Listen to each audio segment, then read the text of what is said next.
Eh bien bonjour, moi c'est Serge d'Oregon Classic. Je vais vous présenter aujourd'hui ce Chevrolet Silverado en version 4x4 de 1989. Modèle équipé d'un moteur V8 évidemment, de 5 litres 7. Très joli modèle, encore une fois plaisamment surpris. Très sain, très sain, je me suis régalé à regarder les photos du dessous, c'est magnifique. La carrosserie aussi est très belle. Elle est totalement exempte de rouille, mais aussi de bosses, de coups. Je n'en ai vu aucun en fait, hein. Même de rayures en fait, hein. Il est en très bon état au niveau carrosserie. Voilà, alors je l'ai conduit aussi. Alors ce qu'il faut savoir un petit peu d'historique, hein, sur ce Silverado. Il a été comment dire, mon vendeur, hein, l'a dégoté, il l'a trouvé à Seattle. Il a chez un vieux monsieur qui lui-même l'a hérité de son frère décédé. Et il a dit que son frère le possédait depuis 27 ou 28 ans. Donc lui donc étant, alors, sans être trop sûr si son frère était le premier propriétaire ou le second. Donc dans tout état de cause, le frère, donc le frère vivant, était le deuxième ou le troisième propriétaire de ce Silverado. Voilà pour la petite histoire. Alors pareil, il affiche 68 000 miles au compteur. Il n'a pas su lui dire si c'était 68 000 ou 168 000. Bon, j'ai envie de dire que c'est 68 000 forcément. Et je dis ça juste parce que je l'ai conduit et que j'ai été vraiment impressionné par la qualité ou l'état de fonctionnement de l'engin. Mais ça pourrait tout aussi bien être 168 000. La chose importante étant que reçu à l'appui, facture à l'appui, il a bénéficié de plus de 15 000 $ de frais dans une période de 5-6 ans, m'a-t-il dit, ou 30 000 miles. Et ces frais incluaient alors soit un changement, un remplacement du moteur par un modèle Crate, soit la reconstruction du moteur d'origine. Il n'en était pas sûr. Et reconstruction de la transmission, des ponts avant et arrière et du boîtier de transfert. Donc tout ceci a été refait il y a dans les derniers 30 000 miles ou 5-6 ans, pense-t-il, quoi, hein. Et voilà, j'ai testé bien sûr, un petit peu tout, hein. J'ai testé justement le passage des vitesses et le passage de la position en 2 roues à 4 roues longues et 4 roues courtes. Et tout fonctionne et tout passe très facilement, très bien, c'est très doux, c'est vraiment agréable, hein. Souvent sur ces vieux 4x4, vraiment y aller de bon cœur, hein, pour passer pour changer de rapport, quoi, hein. Et je parle bien ici simplement, hein, du passage, je parle pas de la transmission qui elle est très douce évidemment, mais je parle du passage de 2 roues en 4 roues motrices, hein, tout simplement, hein.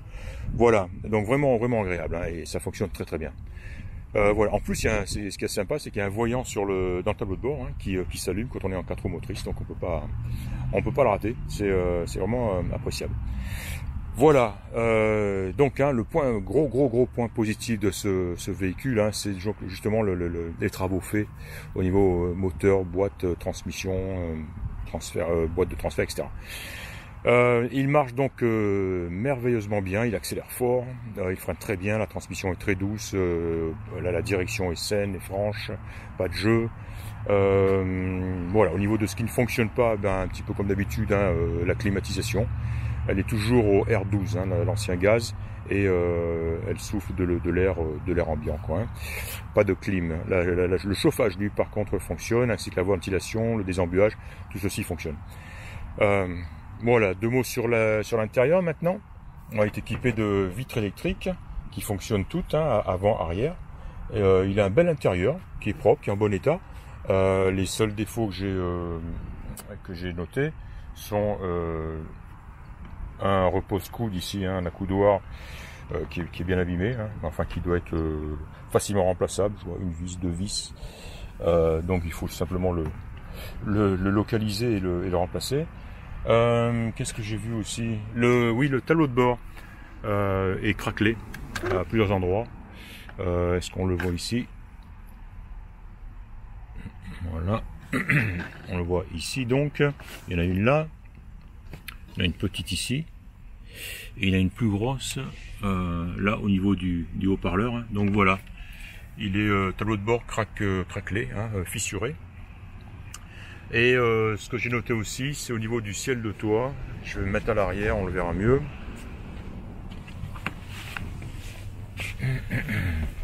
Il y a au niveau place arrière, côté passager, à cet endroit-là. Qu'est-ce qu'il fait, mon... Voilà. Cette espèce de trou, c'est un petit peu dur, on dirait que ça a chauffé, ou alors quelqu'un essaie de le réparer, a peut-être mis de la colle pour empêcher que le trou s'expande. Voilà. Et puis le long aussi, sur le côté ici, tout le long de sur le côté. Voilà. On voit une petite série de, ouais, ce sont des trous, hein, des petits trous. Voilà, c'est bizarre. Je sais pas ce qui a provoqué ça. À cet endroit-là aussi, il est pas joli. Peut-être quelqu'un a essayé de le retoucher, de le recoller ou quoi. C'est juste sur le périmètre, parce que à part ça, sur l'ensemble du ciel de toit, il est joli. Il est même en bon état. Voilà. Il est équipé d'une jolie console de plafond. Voilà, qu'on voit ici avec lumière. Il est équipé d'une grosse console centrale basse en bois, faite maison à mon avis. Voilà, hein, c'est de l'artisanat. Hein. Le porte-boisson arrière, le porte-boisson à l'avant, un grand coffre au milieu. Et elle s'étend jusqu'en bas là-bas, ce tableau de bord. Et englobe aussi le levier de changement de passage de deux roues en 4 roues motrices. Voilà. Le gars a dit à un moment d'heure que c'était son frère qui avait construit cette console. Il y en a une autre, on la verra après, à l'arrière, qui est peut-être probablement la console d'origine, je ne sais pas s'il y en avait une. Voilà. Sinon c'est très joli. Hein. Le volant est en bon état. Il n'est pas abîmé, il n'est pas craquelé. Et les jauges sont très belles, très claires aussi, elles fonctionnent toutes. Les plastiques sont bien transparents. Hein. Voilà. L'autoradio fonctionne, lecteur de cassette. Voilà, j'ai testé aussi toutes les fermetures électriques, hein, avant-arrière, elles fonctionnent toutes. Les vitres électriques, hein, elles fonctionnent toutes. Voilà, on a aussi la fermeture centralisée qui fonctionne. Voilà, hein. Je pense même d'ailleurs que au niveau défaut sur l'ensemble du véhicule, j'ai tout dit, hein, puisque j'ai parlé de quoi? De l'accoudoir, du haut de tableau de bord et du ciel de toit. Et je pense vraiment que et la clim. Voilà, il y avait 4 éléments, hein, donc 4 défauts, 4 points négatifs, et je pense que je les ai tous cités.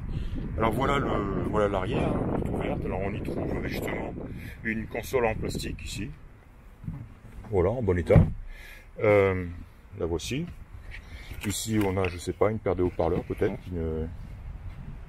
Je ne sais pas, hein, s'ils sont bons ou pas, quoi, ils sont là. On a aussi une caisse avec quelques pièces à l'intérieur et un peu de documentation. Et ceci est le radiateur, on va dire, le système de chauffage place arrière, hein, donc il est fixé et il est bien cabossé par contre. Hein. Le plastique autour, hein, il manque quelques morceaux. Honnêtement, j'ai pas testé le chauffage à l'arrière, ni la clim. D'ailleurs, le diffuseur de clim à l'arrière se trouve tout à fait là-haut. Je sais pas si on le voit ici. Là-haut. Voilà. Et je l'ai pas testé. De toute façon, il fonctionne certainement pas puisque la clim ne fonctionne pas à l'avant. Je vois pas pourquoi elle fonctionnerait à l'arrière, hein, puisque ça va être le même compresseur qui alimente les deux sorties. Voilà. Sinon, il est équipé d'un attelage. Voilà.